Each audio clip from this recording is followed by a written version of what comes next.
Hey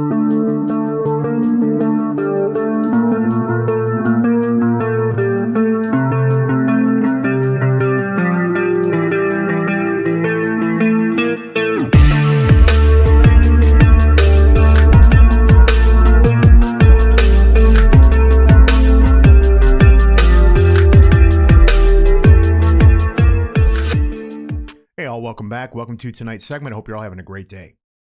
It's been a couple weeks, I know, but work comes first. Like I said in the very beginning, this is just a hobby.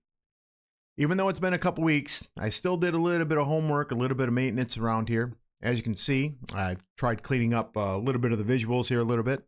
Unfortunately, I can't do anything about this face, but it's the best I can do. One of the other things I did is I worked on my sound a little bit. Hopefully it's coming across cleaner and a little bit more precise. I did a little makeover to the channel here, as you can see. Added a new frame, a little bit different text, and that side right there. I added my follows. So if you ever want to, check out some odd stuff that has nothing to do with politics or anything like that, give me a follow. Sometimes I put up some fun stuff and some great memes. And I would appreciate it. If not, no worries. Not going to be mad at you. Everyone's got a choice. But anyway, on with the segment. The Moscow Bloodbath. What happened? Well, I'm sure many of you actually heard of the story of the ISIS terrorists that stormed a Moscow music theater. And as of this recording, 137 have passed away, and there are many, many more that are wounded. And they expect that 137 number to climb. And it's too bad. And I will say it. Even though that our governments might be adversaries, but the people of that country are not my enemy. And I pray for every single one of them. Hopefully they can find peace and justice. So what does this have to do with me or my channel? Normally talk about American politics. Well, what does what happened in Russia have to do with American politics?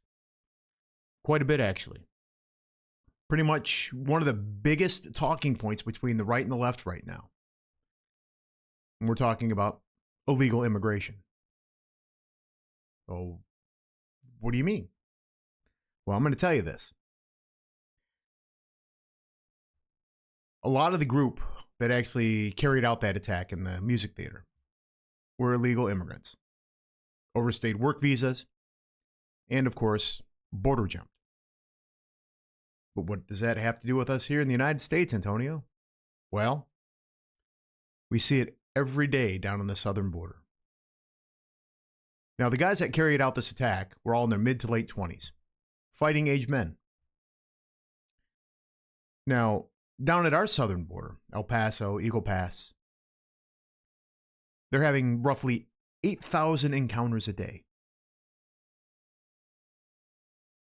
The majority of those are all fighting age men, 16 to 35.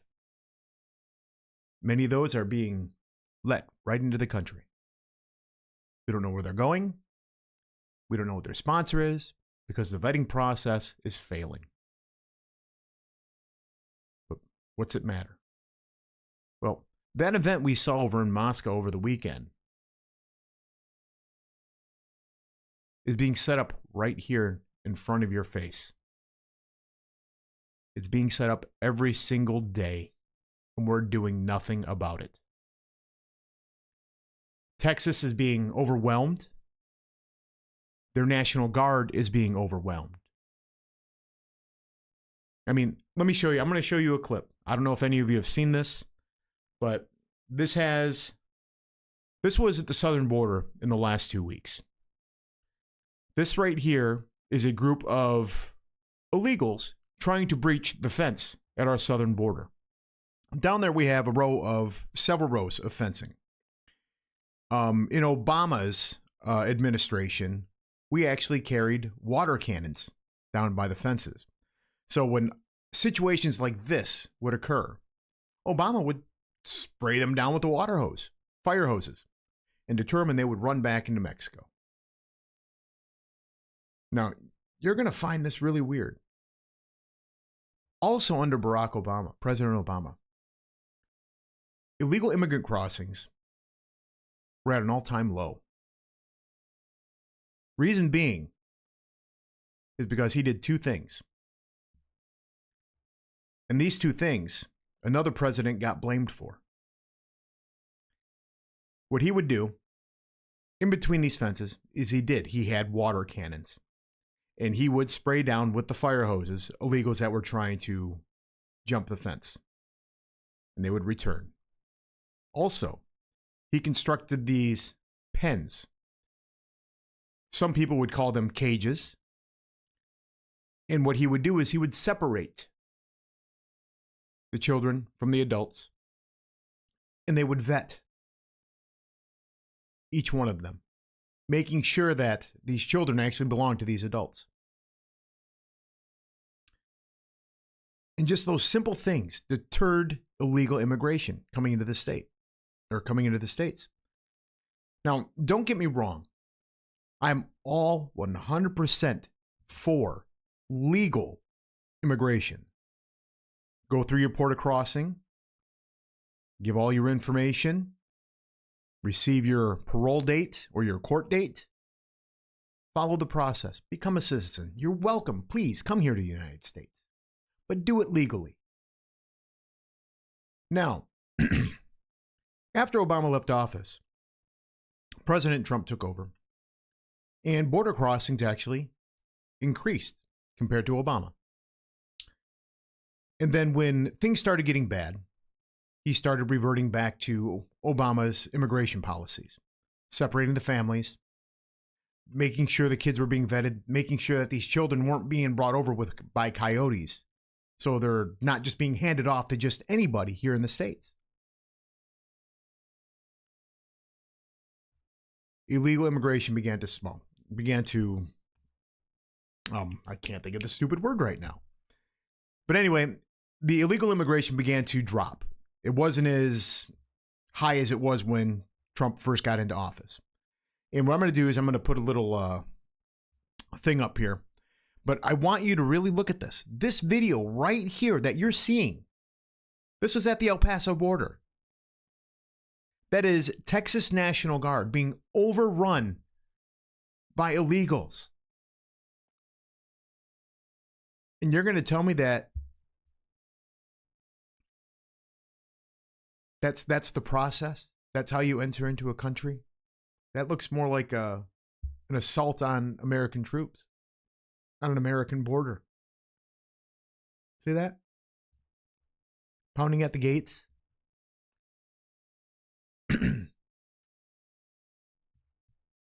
These policies right here.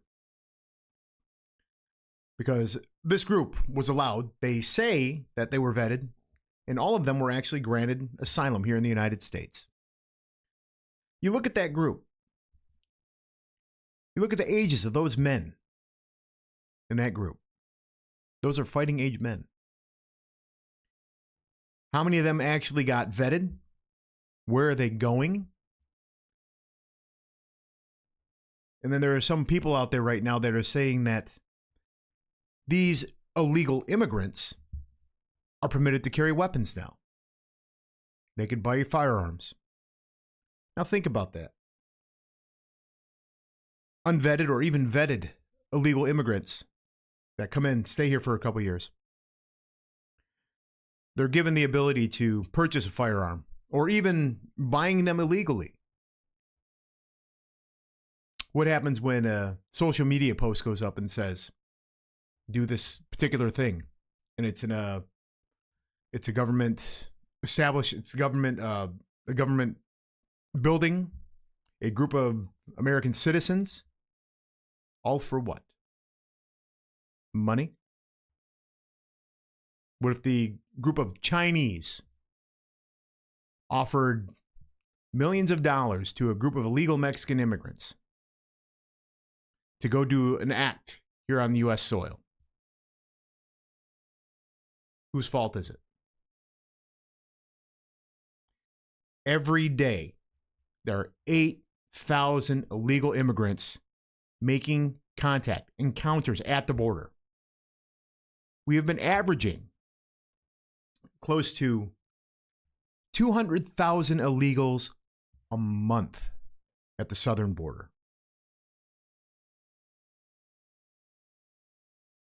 The numbers are simply just rising and rising and rising. You saw in the video. That is commonplace. That is commonplace at the southern border. Why? What is giving them the incentive to do this? Are they getting debit cards? Being flown off to sanctuary cities and put up in luxury hotels? When we have our own people here that can't afford a house payment, can't afford their rent, and our government's giving them a luxury stay in a resort, or flying them to their preferred sanctuary city. Think of how porous our border is based on the policies of our current administration. What happened in Russia is going to happen here. And it's because of policies like this. It's going to happen. And I hope to God I don't have to see it.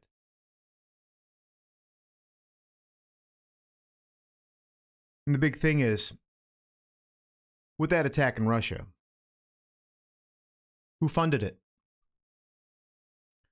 One of the attackers claims that he was on a social media platform and saw a post. Go do this act and we'll pay you millions of dollars. He did it. And they did it joyfully. One of the actual terrorists, when interrogated, was asked, "Why did you do it?" With a smile to his interrogator, he said, "I unloaded 11 clips." And he said it smugly, and he was proud of it. These people are even coming through our border as well. We know they're here, but yet immigration, ICE, CBP, State Department, doing nothing about it. They are setting us up for failure. They're setting us up for an incident like that. They're setting us up for another 9/11. And what's sad is I think they're doing it on purpose. They're looking for an excuse to expand their power. So they know if another event comes like this, they've already did it with COVID, getting everyone to stay in their houses for 2 years. And with something like that, an attack here on American soil, they'd be worse.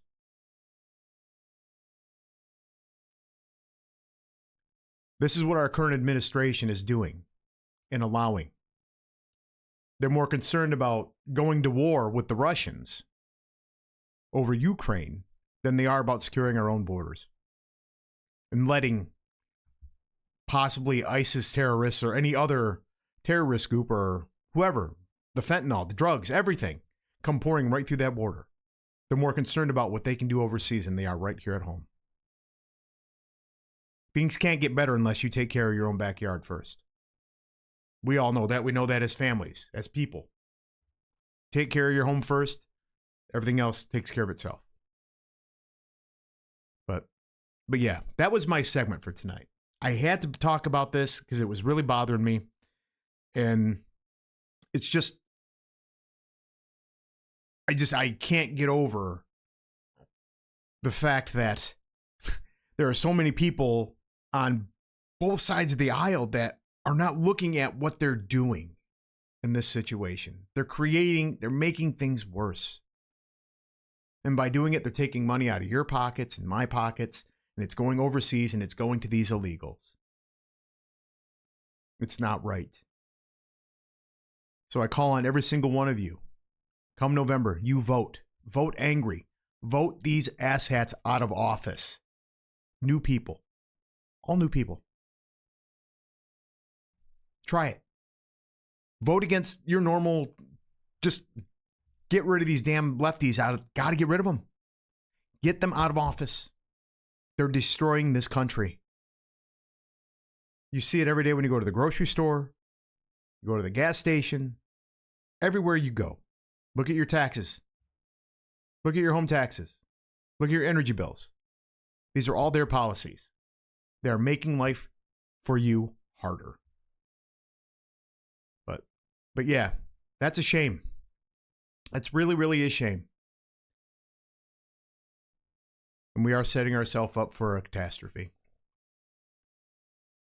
But anyway, I'm done. And hopefully I'll see you guys again soon. Remember, like, share, and subscribe, and leave a comment down below if you agree or disagree. Not going to be mad at you if you do or you don't. So I'll talk to you soon. I love you. And remember, vote angry. Let's get these MFers out of freaking office and put some new blood in there. All right. I love you. Good night. Have a safe one.